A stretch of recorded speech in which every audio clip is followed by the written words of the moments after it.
Hey everybody, welcome to the Tatiana Show. We're here in January 2016. I'm not really sure of the date. I think it's the 19th, January 19th. And I'm really excited for the show today because, well, first of all, hello Josh. Josh from Vaultoro. How are you doing today? Tatiana, it's such a wonderful thing to be connected via the internet to you on this. What year is it?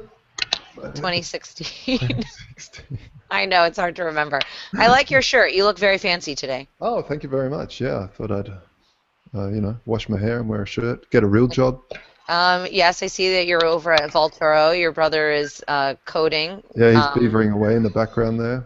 cool. That's So, good. I'm really excited about the show today because, I wanted to have a little bit more art stuff, and we were going to have Troy from Crypto Art come on, but Hmm. he had a family emergency, so he wasn't able to make it. And instead, we're bringing on a fellow musician, my good friend Jordan Page. Jordan is a artist that I know from the Liberty movement, and he Okay. was instrumental in kind of introducing me to everybody. We have done a million gigs singing together. People say that we're kind of like Bob Dylan and Joan Baez. And Jordan just put out a Cool. new song, and now we're having him on the show. Jordan, welcome to the show. Thank you for joining us today. What's up, people? Thanks for having me on.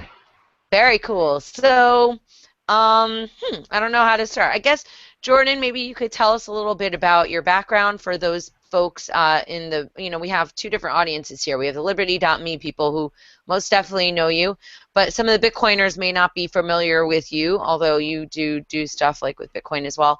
Um, Jordan, tell us a little bit about your musical background and how you veered off into kind of more of a political and like a message-driven kind of thing. Sure. Well, I'm an international man of mystery, as you know. Indeed. I got into music early on in life. Yeah, it was always been like the central character in my life, and I knew that I had this I guess this inner knowledge that I was supposed to do something meaningful with it besides just self glorification and picking up chicks. And it hit me. I had this epiphany on December the 1st of 2006 in the middle of the night. I woke up from a dream, and I wrote this song called Pendulum, and it was a very politically themed song, had lots of political tones to it that I didn't understand because I wasn't a political person at all, like at all. Oh, And really? not at all, not even close. In fact, I was apolitical. I didn't want anything to do with it. People are having these conversations about foreign policy and war and economics. I'm like, God, keep me away from all that nonsense. And then I wrote this song, and I was scared of it, because I didn't understand it. I'm like, where did the song come from? And Wow. so I played the song at this big show I did a few weeks later, and the whole audience, it was like 400 people, stood up, and the thunderous applause. It was like crackling in my ears how loud this applause was. And I realized that these people in the audience, they know what the song's about. They understand what I'm talking about, but I don't. I have to go like figure out what this is all about. It was like a message from God, and I had to, Blues Brothers. I had to go and like, figure it out. And so I spent the next couple of years like really learning about the machinations of war and the Federal Reserve and the just the evil that the federal government perpetrates all over the world, creating all these problems for us here at home and for everybody all over the world. We have, military bases in 193 countries. What? Really? I didn't know that. Wacky. And so I became an anti-war activist like overnight. I started writing all these songs. I dove headfirst into the deep end of like the Alex Jones madness rabbit hole, and had a very visceral emotional reaction to very unpleasant truths, and I just committed myself to using my music to fight for truth and to subvert this horrifying system however I can. And so in that process, I was doing lots of shows all over the country. I had just kind of started making a name for myself within the Liberty community, and I hooked up with people like Adam Kokesh and Gary Franchi and Ernest Hancock, and these are all people that really shaped my political understanding as I went on, and then And then I met, Congressman Ron Paul, and his campaign started hiring me to come and do openers for him at these huge events, like tens of thousands of people. I had never played for more than like 1,000 people at a time up until that point, and all of a sudden I'm playing for like 10, 12,000 people, and it was like, a mind-blowing experience. And what really blew my mind was how many of those people that I could see in the audience already knew the words to my songs. And that, like one night I'll be in a bar in Maryland where I was from, and I'll be playing for like 15 drunks who are eating pretzels and watching the game and could give a crap whether I'm like this annoying musician in the corner playing songs. And then the very next day fly to like, I don't know, Orlando, and I'm playing for like 6,000 people who like love my stuff and are like, like it was just this weird time, and it made it clear that I was supposed to be doing the freedom, liberty stuff, as opposed to playing covers in bars for people who could care less whether I was there. And then in that process, I've been all over the country. I've been in other countries, and I met Tatiana. I think in 2012, I think is when we met. And we did the Ron Paul Troops March to the White House event, where all the veterans like marched down from the Washington Monument to the White House, and they did an about face and turned their backs on the dictator in chief, and everybody held salutes for, I think it was like 21 minutes. It was like 1 second for every soldier who's committed suicide since the beginning of this conflict in the Middle East. And it was just a wild time. And then we did this huge concert that night with Amy Allen and Golden State and Rebel Inc. and we tore it up, girl. We totally did. And that was your first. That was our first event together for sure. Was that your first too? That I always call that day the best day ever. It was. Yeah. It was an awesome day. It was amazing because, people don't realize when they say, oh, I support the troops. Well, the troops were the single biggest donors to the Ron Paul campaign. Absolutely. And it's kind of crazy that people don't realize that. We had, I guess, about 1,500 people show up for the march that day. And it was, a very peaceful, very moving, but very, intense event. And we got basically no media coverage. Nobody talks about that. Which I think was a problem that plagued the entire Ron Paul campaign was, when we were just a couple of months later in April, we were there, I think it was April 19th, we were in front of the Liberty Bell in Philly, and there were over 4,200 people there standing in the pouring rain, and the media was silent. And now when people get excited about Bernie Sanders and then they go on and on about how he's blocked in the media, I'm like, no, he's not. They love this guy. And I know what it's like to be blocked in the media because we were living that. And I think that when it's like they took the coolness of being the outsider and then they just applied it to a philosophy that doesn't necessarily, from even just a plain old economic standpoint, have any ability to be true, right? You can give people a bunch of free stuff, but somebody's got to pay for it. I remember when I was in Australia, I was watching when I still gave a crap about politics, I was watching, when I was watching the Ron Paul thing unfold, I was, come on, you can do it, Ronnie. And, the grassroots movement was amazing. They were putting up blimps. They were, the first time around, it was just stunning to watch. And there was so much excitement behind this underdog. And, you really saw the suppression and the control of the media at that stage, just deciding to ignore some amazing things. Like if some of the mainstream guys would have put up a blimp, or not even him, it was his followers were putting together money to put up a blimp, it would have been all over the news. And then, he would win like certain areas, and then his people would get kicked out of the town hall, and his counts weren't being counted, and there was so much fraud, and it was so transparent, the fraud. Like, it was just in your face. It was pretty amazing watching how really sort of controlled the whole media circus is behind some of these massive elections in the US. It's not as extreme over here in Europe. The whole circus behind behind an election, you mainly just get posters of ugly faces on every um, on every lamppost, and you're meant to sort of decide on which party you vote for by the look of the face. It's ridiculous. So there's no, you know, um, but yeah, it was fascinating seeing the suppression of the media on these on these smaller candidates. Well, the thing was, Ron was a mainstream candidate, and he was the elephant in the room like all the time. I mean, there was one debate I remember in South Carolina where he literally got 90 seconds to speak in like a 2 hour some debate.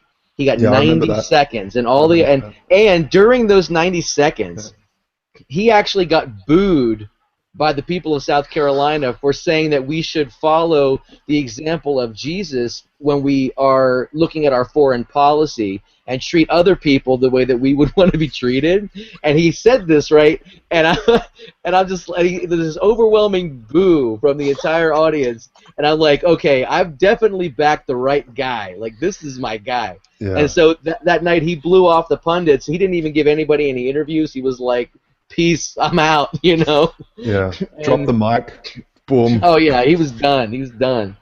So, but that's happening again. I mean, anybody who's on a national stage talking about liberty, talking about freedom issues, the people who own the media and who control the military-industrial complex and who are the real puppet masters in this situation, they don't want the slaves hearing about freedom. They don't want you to know that these things exist. No, no, no. Go back to sleep. Go back to your indoctrination camps and keep using your Federal Reserve notes and keep pulling your lever on election day and to have the illusion that you have some choice in your slavery. It's all nonsense. And Dr. Paul was just trying to wake people up, and I think he did a great job of that. And like, what we do with that is up to us. For me, I've decided that my life is all about freedom, and I don't care if people That's agree right. with me. They don't have to agree with me. It's not about me being right or wrong. I'm just putting out the truth as I see it, with music and with activism, and let the chips fall where they may. But whatever we're doing to push away from where we're going in the opposite direction toward some semblance of freedom, I'm all about it. I And think that's spot on. And I mean, when Greece got their banking system shut down, and everyone was saying, "Oh, what's the EU? Is the EU going to Grexit, meaning Greek exit the EU?" And I was thinking, you know what? With Bitcoin and gold, you don't need the EU deciding if you're going to Grexit. You just do it yourself. You personally take your savings and exit.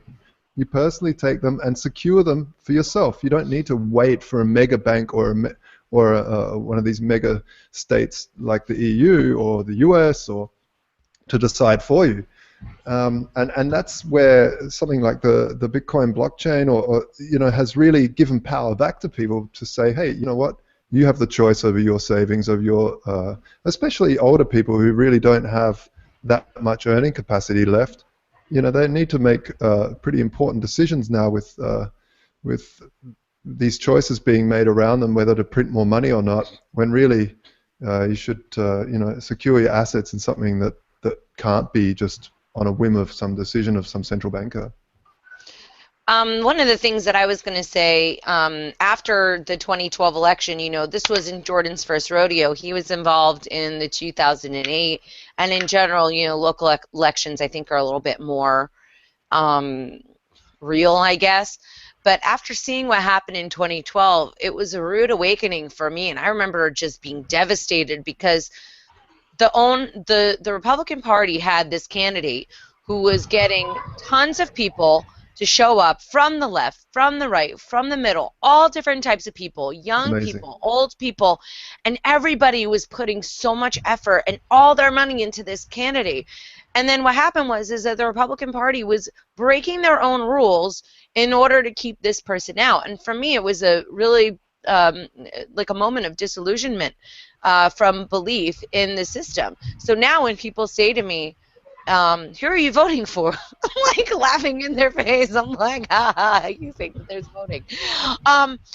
But I think that there is a place for politics in that it is an educational mission, and I will, throw support behind candidates that have the libertarian mindset and believe in freedom. Whether or not they label themselves that way, that's one thing. But what I found was after 2012 and 2013, what I didn't anticipate, and Jordan, maybe you had anticipated this, but was a complete and total dive in terms of attendance at all these different events. People basically lost faith in that system.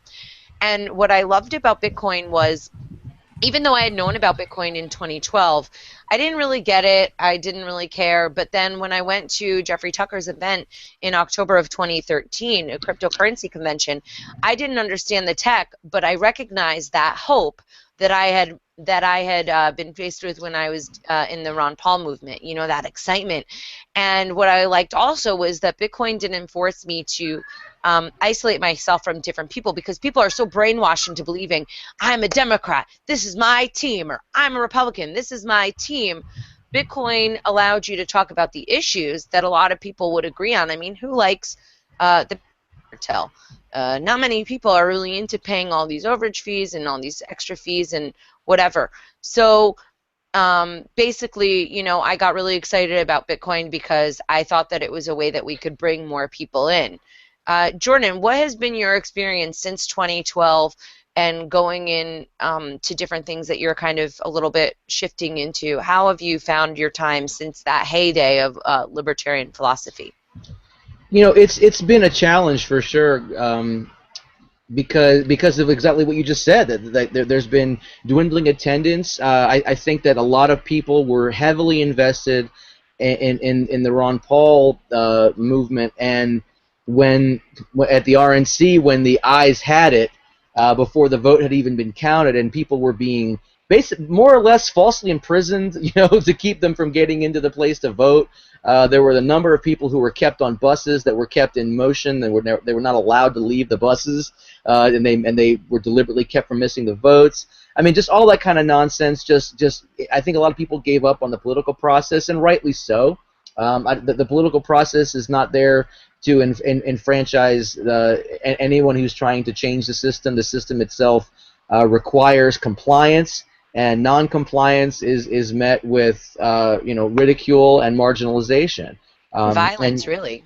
Yeah, well, I mean, yeah, exactly. And I think the last few years I've been doing a lot of touring, and it's been kind of grueling touring. It hasn't been like easy where I just show up and there's a huge PA and lights and there's a built-in huge massive audience and I can just get up there and do my thing and then hit the road. It's like no snacks. No snacks. Like the upfront costs are on me. I'm the one coordinating everything with different key people in areas, and it's been paying the bills, but it's been very, very difficult.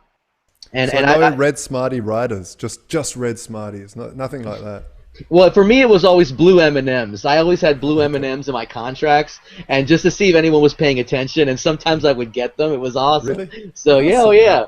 Wow. And but I've been really just trying to keep the remnants energized and to keep them from giving up. The people who are always showing up, to give them reason to hold on, to give them hope, and to energize them and bring these groups of people back together who, since the campaign and everything fizzled out, have gone their separate ways. I'm bringing these people back together, and I've seen a lot of good come from that. But now there's a lot of these issue-based movements now, which is what I really, really love. And like Bitcoin is a great example. Cannabis, huge example. Cannabis is kicking butt right now.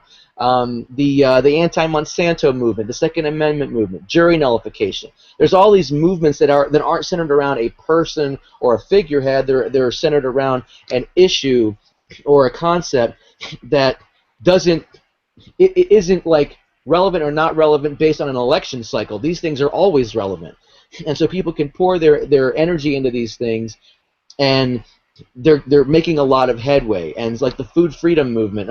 We have our mutual friend Liz Reitzig and her work with the food freedom movement. I mean, that's not dependent on an election cycle. It's a constant thing that we need to be focused on. So I'm seeing all of that came out to me. At least my perception of the rise of these things came out of the Ron Paul revolution, And that was worth going through all that stuff to begin with, just to have these things come about. And and most of the things that I talked about just now that I mentioned are all movements that I'm putting support behind, especially cannabis and the Second Amendment. I mean, like these things are huge issues for me. And to tie it all in to Bitcoin, I once I wrapped my mind around what Bitcoin was, like at first I didn't know what the hell is this. You want me to Same give you thing money here. for some numbers in my phone? Like, what does this even mean? But once I wrapped my mind around the blockchain technology and how this system completely subverts the Federal Reserve System, and if everyone was using it, the Federal Reserve System would collapse under the weight of its own, hypocrisy. Like they require our compliance in order to enslave us, and we are all debt slaves. I mean, most of us are debt slaves. Most people seem to be wage slaves too. We're all stuck in these paradigms that are just that they're not even real. We make them real. Our compliance with the system makes it real. Bitcoin takes it's like all of a sudden being aware of a fourth dimension. All of a sudden, like, oh, really? I can do this? And anonymous peer-to-peer transactions that government has no involvement in. Like, what a concept! And if everyone was using Bitcoin, we wouldn't have the unconstitutional, illegal wars of aggression all over the world. These adventures in imperialism, they wouldn't happen. They wouldn't exist because Yeah, those things are funded by the DoD, who gets their money from the Fed. you can't afford, and you see this over history. If anyone studies history and looked at it, monetary policy before a war has always gotten off a gold standard or gotten off an asset-based monetary policy. So before any major conflict, the aggressor will basically decouple their currency from an asset which they can't print out of nowhere, and just start printing money to pay soldiers because it's really expensive, folks, to run a war. It's ludicrously expensive. In fact, it's almost impossible for private parties to go to war. I mean, you do see it happen very rarely, like in the case of in South America with the drug kingpin. What was his name? Pablo Escobar. And stuff, but again, that again has to do with monopolies through state through some laws, basically allowing people to operate in a very, very profitable way by basically making it giving you a monopoly, and that's what we saw with Pablo. So it can happen, but generally, when you decouple a commodity from the currency, it can get scary. But now the whole world is decoupled. So, and again, like you said, Jordan, when you have the choice to compete against the Federal Reserve System, then that's all we're asking. We're not asking to overthrow. And this is what I love about the whole Bitcoin thing. It's not a revolution per se. It's not violent. There's nothing. It's basically just a peaceful exit, Charles. But a peaceful exit from a system that is based and predicated on the use of violence and coercion to collect people's assent to it. It to me is a revolution. Yeah, of course it's non-violent, and that's what we want. We don't want violent revolution. I've got children, I mean, like, I don't want them growing up in a country that's torn by civil war. I don't want them to see that crap. I want us all to leave this world with our souls intact. But I would say that the peaceful exit itself is a massive revolution. It is a revolt because it's not complying with the system. It is a system that the only way it can maintain any semblance of legitimacy is through violence and coercion and fear. I mean, they do this to countries all over the world. They threaten them and sanction them and force them into this monetary system, which is just a massive scam. And Bitcoin is like the answer to all of that. Like you said, like it's a peaceful exit. We need a transition out of the Federal Reserve System, and it's not going to happen just overnight. It's going to happen gradually, but eventually it will happen. It's like Pantene, right? I have no idea what the Pantene reference is. It won't Everyone happen with great overnight, but it hair. will happen, you know? Oh yeah, it'll happen. Won't it? But Yeah. I have long hair and you guys don't. How do I not know this reference? The interesting thing is that I talk with my dad sometimes, and my dad used to be a lot more political. Now, I don't know, he's off the rails a little bit politically, but he says, Tanya, it's impossible, it's impossible. But I don't agree with him because we have this ability to reach so many different people, and we have the internet, which is something that was completely unheard of, and we have cryptocurrencies. Now, as time has gone on, Bitcoin has become something that can be, to a certain extent, influenced by government, because if they, when you get out of the Bitcoin system and you touch down into the meat space, sort of a gross expression, but there is some censorship that can occur. But Josh and I, we just had Luis on from Vermont a couple of weeks ago, which is a project that I just learned about. I'm super excited. And there are solutions being created to have less censorship uh, interacting with Bitcoin and other cryptocurrencies. So to keep that spirit going. But I do think that the media has a lot to do with it. And I was just on Facebook the other day. God, I hate going on there. And yet somehow I find myself on there. And I had a friend of mine saying, the alternative media is the problem because sometimes alternative media is unverified. And that's true. I think that there's a lot of media out there of all types that is not really necessarily good journalism. It's agenda driven. But I was a little scared off to see him saying that 9/11 definitely happened the way that they said that it did, and that these alternative medias are dangerous and irresponsible. And this is somebody who's not an idiot, right? And yet he was still kind of in the matrix. So I do have some concerns about getting people out, but I guess that's something that does have to happen gradually. And as people see how ridiculous the mainstream media is, maybe more people join our ranks. Do you guys think that people, especially people being into Bernie, I mean, do you think that people are waking up, or do you think that they're being just further brainwashed? How do you think that we're progressing in that regard? Well, me personally, I think this whole Bernie Sanders, Donald Trump phenomenon is really kind of it's like it's stirring everybody up but it's revealing where people actually are. The fact that Donald Trump has the amount of does really shows you how the American people in general seem to feel about immigration. Just as one of his main topics, and it's all a little scary. What the scariest part for me is the Ron Paul people who are now Bernie Sanders people saying that he's the new Ron Paul. That's just complete insanity to me.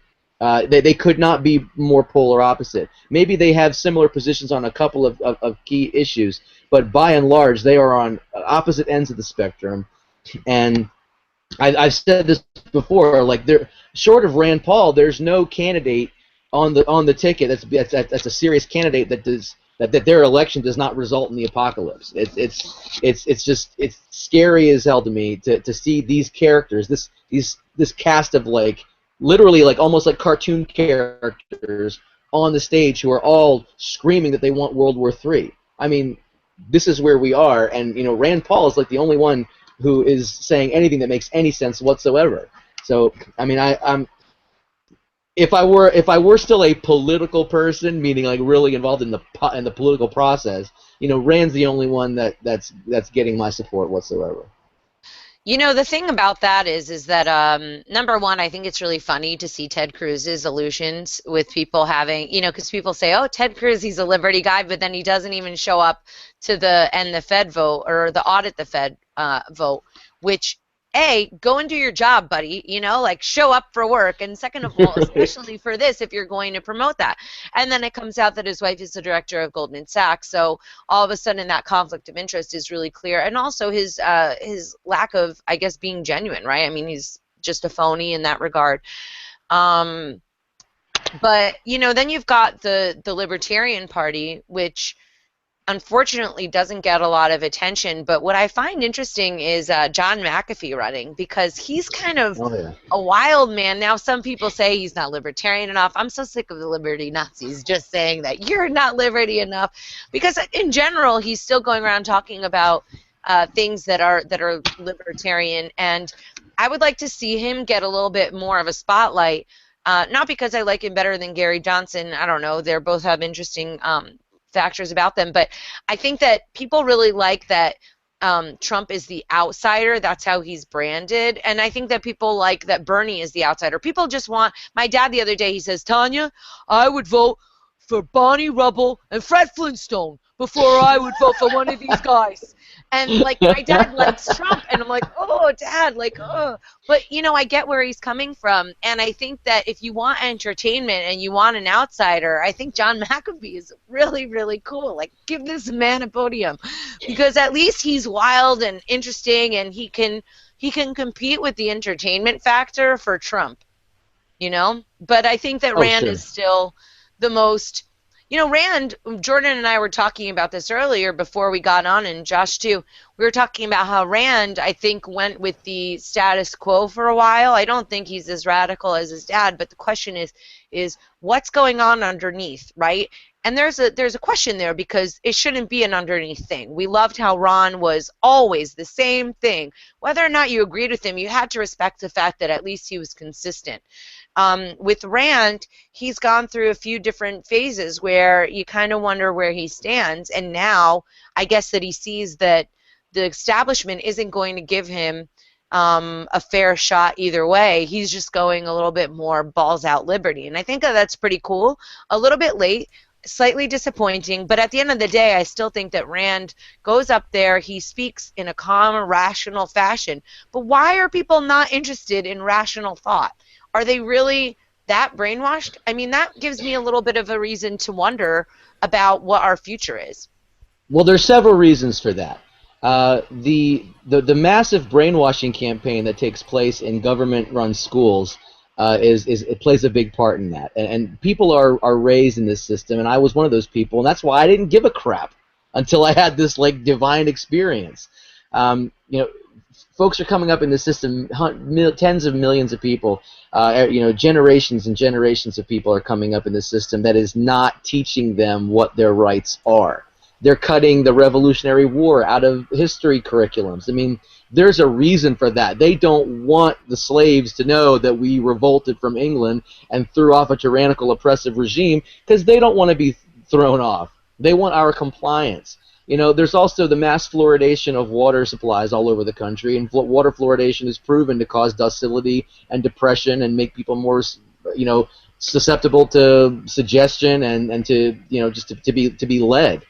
They don't want free thinkers. They don't want people, thinking for themselves and looking at people like John McAfee, who might as well be like a purple unicorn, in the room next to all these, donkeys. I mean, it's hilarious to see the game from the outside once you've broken yourself out of this matrix mindset.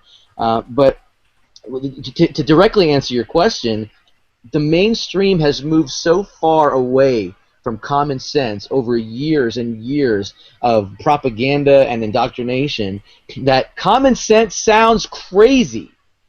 Common sense Yeah, sounds like you're talking gibberish to them. They're like, who are you? What planet are you from? What, we well, shouldn't not be only we that, should be bombing the Middle East? What are you talking about?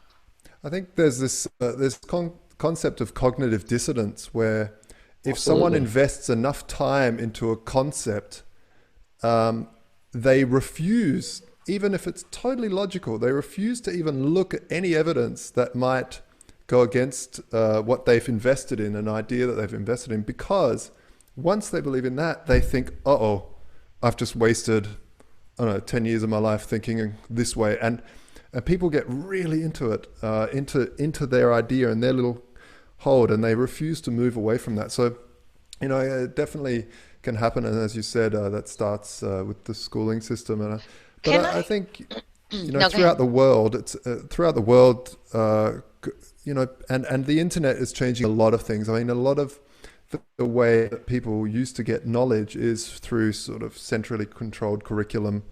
But as we're seeing more and more now, people might have a question that can't be answered. And usually, how do people answer questions? They don't even ask people anymore. They just go straight onto the internet and go, why did the Civil War happen? And then they'll get an explanation. Usually Wikipedia is the first one, but then you start delving down a rabbit hole of, to see more, and you can choose and you can see different ideas of history and what happened there, and get different opinions.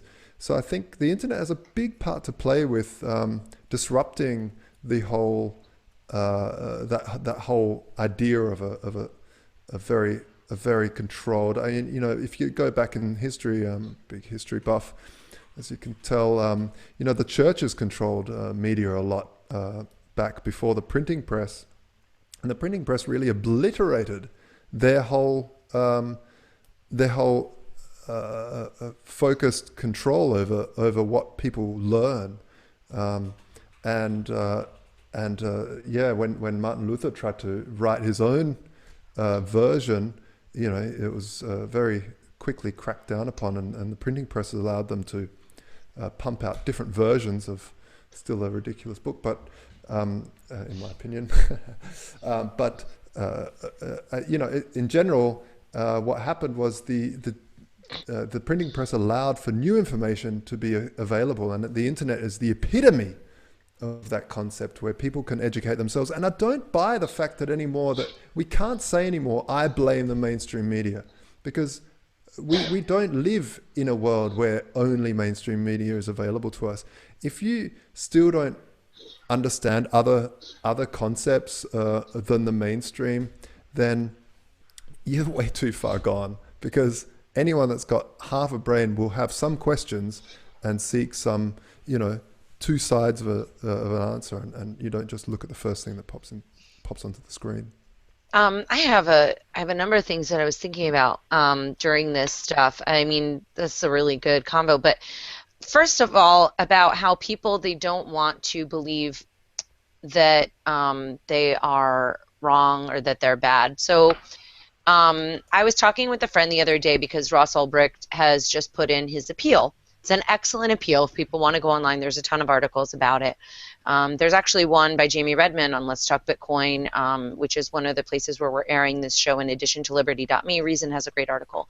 But I was talking with my friend, and we were talking about the appeal, and he says that the issue is that when these three judges come up and they start looking at it, by releasing Ross, or by looking at this case, because there are many things that have merit in terms of him having his constitutional rights violated on multiple levels. But what he said is that this case will challenge them to all of a sudden look at how they've been ruling for the past 20, 30 years of the drug war, right? And they don't want to necessarily acknowledge that what they've been doing is wrong. And that's a real challenge, because right or wrong isn't what's important. People just don't want to feel like they're bad people. So we have to kind of help them accept that their actions previously have been misguided. And while they thought that they were doing a good thing, that case challenges the very fiber of what they've been doing for this long, right? I mean, putting people in jail, ruining people's lives over, a lot of times, just a plant or something that's hurting them and not other people. And then the other aspect is that the importance of art in all of this, right? For me, if I hadn't read 1984, which certainly wasn't meant to be an instruction manual, and if I hadn't listened to music, I always say Cat Stevens and that Peace Train song, I remember listening to it and not only being, all jazzed up from listening to really good music, but also realizing the power that music has had. And that's why I think things like what Jordan is doing, what Troy at Crypto Art is doing, what all of us are trying to do through the arts is so important. I'm surprised that they even let us read 1984 and Brave New World and Fahrenheit 451, because the contrast of those books and the reality that we're living is really incredible, because there's elements of that in our real lives, and those were dystopian novels that were not meant to be something that came true. And I think that those are real points where people can awaken. I mean, Jordan, do you think that your music has woken up people, and why do you think that music is I mean, obviously, I assume that I know what your answer is going to be, but why do you think that music has that power? Why do you think that art is such an important component about that? Because think about it, you don't have a single anti-war song on the radio in the past 15 years. And I was at dinner the other day and I was talking with people about that. And they're like, yeah, well, there's a song about Black Lives Matter and that's become the anthem. And not to diminish the Black Lives Matter movement, because I think that that's an important component of the discussion. But there's something inherently a little weird about that, because it's like, well, all lives matter, right? And there are certainly racial issues, but I hate focusing on that. I think that the larger issue is state versus the people, and I don't think that it's as simple as to divide us all through these lines of color and or religion or sexual preference. All those things I think are used to divide a larger issue of power structure versus the people. So Jordan, can you speak to that a little bit with your experiences? Sure. Well, you just brought up a whole lot of stuff. So let's Yeah, I start know. let's start at whole the end, can and of worms. yeah, let's start at the end, and we'll go back to the beginning. I would say it is that simple, that dividing people along arbitrary lines like race and religion and these things, that these have always been political tools for controlling people. And the black people in this country, I think, have been completely swindled by the state to believe that the problem of police brutality is this white versus black thing. There's just as many white people getting killed as there are black people. Go to killedbypolice.net and you can see the statistics for yourself. It's a live real-time database of every person that gets killed by police. It was like almost 2,000 people got killed last year in America by police. We have 70 times the amount of people that are killed by police in America is 70 times the rate of any other first world nation. So What it about has. versus terrorism? That must be far greater. It's something like you're 8 or 9 times more likely to be killed by a police officer than a terrorist. I mean, terrorism is a result of the militarization of or I would say like the use of our military all over the world, creating problems. There's no reason for us to be in 193 countries. There's no reason for that. Music and art are expressions of our infinite selves. They are non-threatening ways of conveying an idea. You paint a picture of something, and it inspires something, a reaction in someone, an emotional, visceral reaction. You write a song that defines an issue, and the music is the vehicle for that message, and it gets in you. It's like water. It can get inside of a rock and split it open. Well, music can get inside someone's soul and set it free from their programming, from their conditioning. The emotional component of our nature, the spiritual component of our nature, can overcome any kind of conditioning or programming that we're subjected to. It's a way to get through into people. And I'll give you an example. A couple years ago, when I first put my Liberty album out, my manager at the time sent it to this Clear Channel radio programming director up in Boston. This guy is like the gatekeeper for the entire Northeast, all right? And he calls my manager up and he says, I listened to the whole album and I loved it. This is awesome. We're going to play this all over. I got like 25 stations we're going to play this on. This is going to be huge. And then we were all excited. And then 2 days later, the same guy calls him back and says, we're never playing this album. This guy, I listened to it again. This guy supports Ron Paul, and I hear what he's talking about now. This is never getting played. But the point of the story is that the music got into this guy. He liked it. He actually loved it. But he had like this allergic reaction to the message once he really let it in. But it got in, and that's the point. Music and art, all different forms of art, have a way of penetrating through our cognitive dissonance, through our walls that we put up to protect our ideas, to protect our worldview from any outside interference. It's actually pretty amazing. And the first question was, do I know if my music has changed any lives? There's a handful that I know because they've told me. I don't have any idea of the impact I've had. You have no idea of the impact that you have, but you have an impact. We all do. I'm not omniscient, so I don't know how many people, but I've had people over the years write to me or come up and talk to me in tears, telling me how much this or that song, and they were usually songs that I like downloaded from the ether. Like I had nothing to do with it. I was just there and just wrote it all down, and I didn't even think about what I was writing. It just came out. Those are usually the songs that impact people the most. So I can't help feeling that I'm being, guided, by this force that's giving me this message of liberty that completely transformed my life. I mean, my music has transformed my own life because I feel like I'm one of the people listening to it too. But I've had some people tell me like, this is the song that convinced me that I should leave the military, or this is the song that I listen to in the morning just to give me strength to get through the day. And I don't think that has anything to do with me personally. I don't think that has anything. I don't think there's anything special about me. It's these songs that are special, and I'm just kind of like Um, giving and sharing them. um, do you think, have you spent much time in Europe or Asia or Australia? How do you see, the topics that you bring up in song or music in other parts of the world? Do you see that we are, that because a lot of Americans seem to think that they're the only free country in the world, and then when you go overseas, you realize, wow, we're really, they're really not that free anymore. They used to be, but Sure, compared to like Asia, I mean, you go there, the markets are unreal. I mean, you don't need a license for any. So there's a total opposite scale. sure. Or in Europe, there's a lot of tiny countries that are, quote unquote free, but yeah, how do you see that for people that don't travel much, or obviously you're a bit more traveled, being a musician and touring a lot. The only country I've spent significant time in outside the United States is South Africa.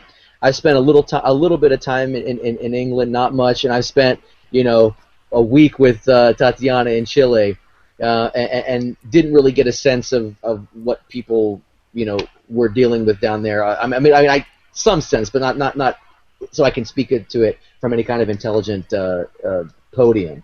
But having left the United States and spent significant time outside the United States and looking back on it, um, I think that we have been bred here in the U.S. with this idea of American exceptionalism. That, like you said, that we think we're the only free country. We're not free at all. Are you kidding me? We have the illusion of freedom. We're free-range slaves to me. I mean, that's how I see us now. We have all these creature comforts, and we're able to move around, so we think that we're free. But as you said, I mean, we're so many aspects of our lives are completely under control, and most of the time we're not even aware of it. It's that Yeah, like it's that ingrained in us that we don't even know that we're under control. We just accept these things blindly. We get marriage licenses. We get permission to get married. We ask permission to catch a fish in the river. We ask permission to be able to travel up and down the road. yeah. And, and, Meanwhile, and there's mega trawlers just sucking fish out like crazy. Yet you need a license for with your son to go fishing on the creek. That's ridiculous. But exactly. yeah, it's definitely skewed. I think when you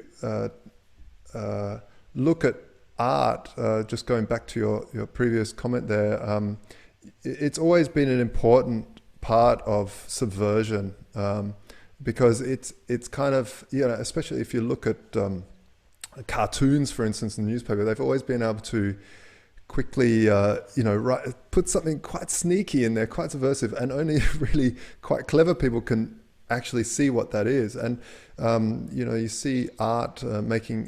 There was a large movement in the East Germany and East Berlin when there was the state was always keeping an eye on art as well. You think, what? Sure. Why is he picking on some little artist? But really, from little things, big things grow. That's I for want sure. I wanted to jump in here because we're talking about the perception of the United States being free. And the other day I started thinking about how do so many movies get made? Who in the world would invest in this? It's such a risky business. And then I started looking into how do war movies get made? And I think that, all around the world we have the most robust film industry. And I have begun thinking that that is a lot more associated with propaganda than I had originally thought about. Because if you have a war movie, right? There's certain types of war movies, and up until very, very recently, because of CGI, if you wanted to make a war movie and you wanted to use, an F-15 or some tanks and all this stuff, you actually had to go to the Pentagon, and they had to approve your script, and then they would allow you to make a movie with their F-15 or whatever, bombing stuff that they had. And I think that this is something that I had been speaking to a girlfriend. She's Syrian. Her background is Syrian. And we were talking about how all these Syrians are traveling around the world. And yes, there may be some problems with having these different cultures clashing, but she said it must be so sad for them because they loved American culture. They believed that America was the land of the free and, we'll take in your downtrodden and all this nonsense. And now they're in for a rude awakening because we're saying, get these damn Muslims out of our country. Make them wear a patch. I mean, make them wear a patch. Hold on. What are you talking about? And this film industry has such an impact on the way that people view us, and unless people take the time to educate themselves a little bit more, they don't even realize that we are not this free place. We have the largest prison population in the world. And why, wait a second, we're the land of the free. Amnesty International just said that all 50 states are in violation of national standards for how police should behave. So all 50 states basically have police officers who are able to kill citizens without any kind of punishment. Most police officers, they don't even have to report that they killed somebody. It's voluntary. So there's no national registry unless it's a private institution that is taking a tally of how many cops are killing people. If you want to fight in court, it costs so much money. Ross has just filed an appeal, and it's cost $14,000 for the paperwork just to file the appeal. That doesn't even speak to the cost of the attorneys. So how is that something that people can afford? If you're poor and if you live in a bad area and you're targeted by the police, a lot of times these are along racial lines. I mean, a lot of poor areas have minorities and stuff. How are these poor people who are not getting a very good education, who are growing up occasionally dependent on the system that suppresses them, how in the world are they supposed to get themselves out of jail? Thankfully, they They have don't. this Making of a Murderer movie series, rather, on HBO that's educating people. And you have Ross is very fortunate. He has been a leader. He has so many people that support him.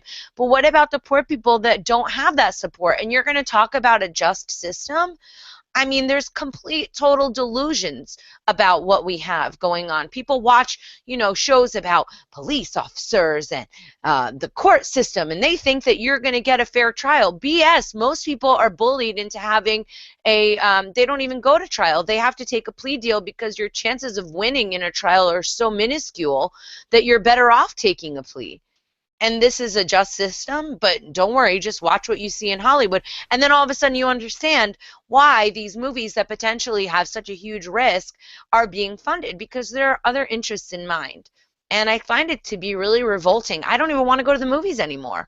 Most of the movies are just propaganda. And I just want to watch a real movie about real human emotion and about destroying those lines, those divisive things that they use to keep us apart. And Well, it's not only I don't know. movies though. That's Hollywood. You get also games. I mean, gaming is far bigger than the movie or music industry put together now, and a lot of the war games are openly funded by the Pentagon, and then they advertise to the best players. Like I've seen screen grabs of the best players getting, contacted in game to join the U.S. military. It's just like, wow, yeah. Um, I wanted to, So we're Jordan, you're on coming up. you're on mute. We're So coming up on the back of the show, right? And we're going to be going to broadcast this to Let's Talk Bitcoin. I really should change it up. I always leave the secret phrase for the end, but there's a magic word or a magic series of words that we can use. Jordan, perhaps you want to give us a phrase or a word that you want the LTB audience to use in order to get their LTB coin. It's a really cool program that Adam and the team over at Tokenly have kind of helped implement. the Let's Talk Bitcoin network. Do you want to give us a phrase? I like it to be something to remind people of something important. I like it to have a little bit of meaning. So do you have one Oh, for sure. us? I absolutely do. All right, I Well, had a feeling you did. well, as you know, I'm a husband and father of six beautiful little anarchist children, and I think that it's super important that people who are in the know and have educated themselves and are conscientious objectors to the horrifying policies of financial terrorism and international terrorism should get to work making more babies. And so I think the phrase should be outbreed the statists. That's a good one. I like it. Make love, not war. Yeah. So outbreed, outbreed, the statists. So three Yes. words. I like that. I thought that you were going to say arm Get yourselves. onto it, folks. What's interesting about Jordan is a big Second Amendment supporter, as am I. I know this is a little bit of a divisive topic, and we can leave that for another show. But Jordan has made a song that I think is very poignant. When people had the Second Amendment, it wasn't anything having to do with hunting. It had to do with protecting, being the last step for protecting ourselves from tyranny. And I think that that's something that is Absolutely. lost in this conversation a lot of times. So Jordan has a really great song called Arm Yourselves. He's been kind of promoting it around. I encourage you guys to please download it. Please support him. The artist coin thing is moving along, so I think I'm going to try and drag Jordan into the artist coin thing once we make it really nice and easy for people. But in the meantime, if you want to support him, you can go and check out the song. He also has some really great music talking about really heavy issues, a little bit more rock and roll than me, but I think that that's good because, I got the hippies, you got the more rock people, and then we come together to make beautiful music. Jordan, where can people catch up with you and find out more about what you're working on? Well, jordanpagemusic.com right here. That's like the main place. That's got all my music is for sale there. You can actually stream all of my songs for free there, so you can listen to it before you buy. My calendar, photos, videos. There's a new education page on my website, just the education tab. You push that, and there's lots of videos about freedom and about the major issues of the day. So jordanpagemusic.com is the main place. You can also find me on iTunes, Google Play Store, Amazon, Pandora, Rhapsody, Spotify, whatever outlet you use to download music or to stream music, I'm there. So just Google my name. I'm on Twitter at Jordan Page Music, Facebook also. Follow me on Facebook, Twitter, YouTube, and yeah, definitely arm yourselves, people. Without your Second Amendment, you lose all the other ones that you got. So like in the 20th century alone, over 270 million people were murdered by their governments following gun confiscation. Everybody, screams 250 million people have been killed by Muslims in the last 1,400 years. In the last 100 years, 270 million people were killed by the state. So the state is the real source of the problem. We need to, It's amazing. abolish the state, buy Bitcoin, use Bitcoin, and let's change the world. That's my 2 cents. I like it. Or Yeah, your, Drop your the two mic. bits. Drop them. I think that's a really interesting statistic because people are constantly saying, "Oh, yeah, but what about if that doesn't exist?" Ooh. But you see private murder compared to like major wars. It's so drastically different. I mean, 270,000 people in the last 100 years. It's incredible. 70 million, 270 270 million. Million. Yeah. By far more than any other things. And that's why it's frustrating when people talk about, these shootings, which there's always some sort of funny things around those shootings that are a little bit questionable. We're not even going to talk about that. Your chances of being killed in a terrorist attack are very, very slim. However, we're going around bombing people. Why does a life here in America matter so much more than a life in the Middle East where we're meddling constantly? And I think that that's a question that we all need to kind of look into and remember that peace is always something that we need to strive for, and we need to expect that from our governments. If we don't get a non-government society, if we don't go completely anarchist, we need to be at least pushing things in the direction of freedom, and to be really thoughtful when we say support our troops. Does that mean support them going off into other countries and murdering people? I mean, these people that are terrorists are not just, hey man, I was really bored today, I think I'm going to go blow myself up.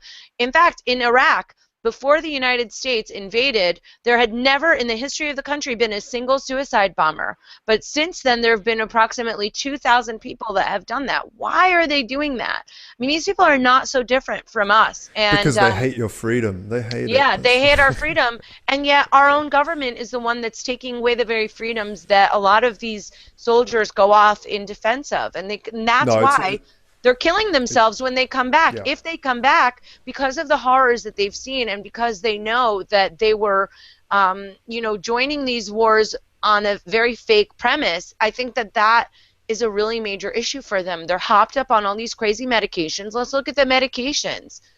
But that's all stuff for another time. All the drugs they get on the line. I mean, we know someone here in Germany who also was in Afghanistan, and yeah, I mean the drugs that were pumped in through official channels, unofficially, were amazing. Like all the illegal ones, and you're out there all hyped up, just trying to stay awake.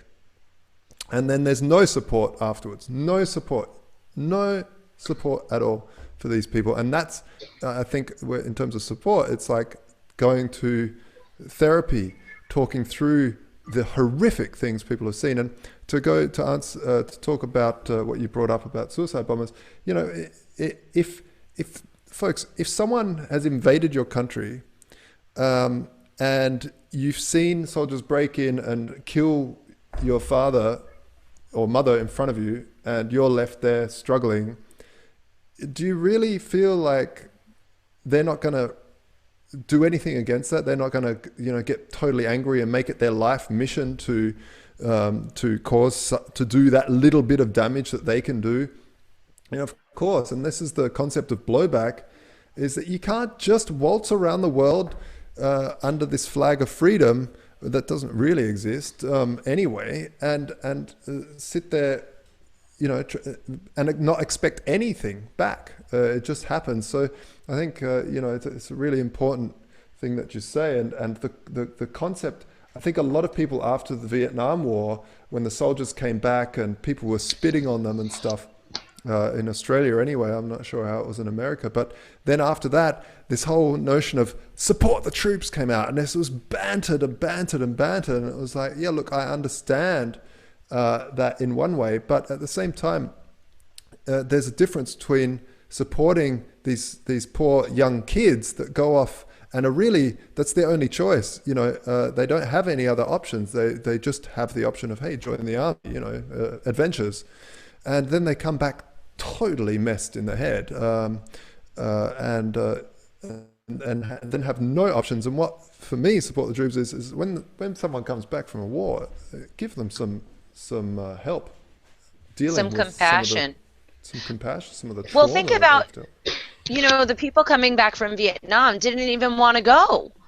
Yeah. And they're getting spit on, and they have no services to help the veterans. And now all they want to do is take away the guns from the veterans. It's like, oh, they were good enough over there, but now they're not allowed to have them. I mean, this could go on forever. But anyway, I think we've got to wrap up the show. Thank you very much to Liberty.me for hosting us. Always a great team over there. You guys can sign up. There are some really great articles over there if you want to learn a little bit more. Let's Talk Bitcoin. Those are my peeps. Love the crew over there. Jordan, you got to keep making awesome music. I hope that I get to see you soon, and then we could jam together again. It's been a while. Josh, come visit us. And I don't know. Thank you, everybody, for tuning in. We'll be on next week. I think that we have John Light on next week. John Light is super cool, and also, thinking about keeping us free. Love you, everybody. Be kind to each other. Peace out, and I'll see you all soon. Thank you. Peace. Ciao. Peace.